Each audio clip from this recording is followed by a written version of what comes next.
This is the free motion quilting tutorial for gyro circles. You can see here that I have marked a large spiral on my quilting square, and I really think that this design has to at least have some amount of base marked on it in order to stitch these circles properly.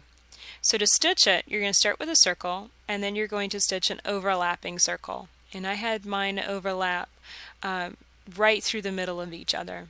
Then you travel to the edge of the first circle and branch out with another circle.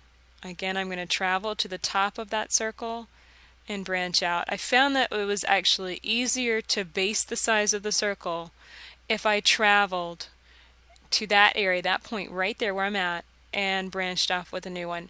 That's not to say that I did that every single time in this video, because sometimes I would forget and get lost in the design a little bit, but for the most part that's where I think it's the easiest to gauge the size and the scale of the circles by stitching it that way.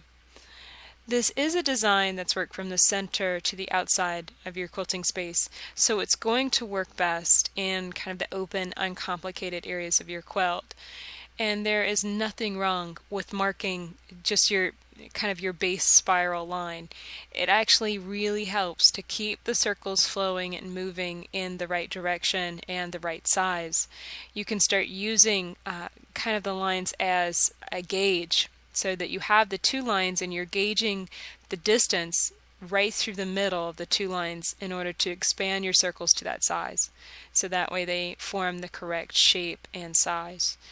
It's a fairly fiddly design. It's a little complex, but it's a whole lot of fun, and it produces a beautiful texture on your quilt. So definitely give it a try.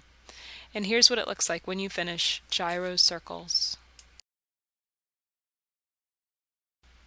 Check out daystyledesigns.com for more videos on free motion quilting, plus tools and supplies for this awesome hobby.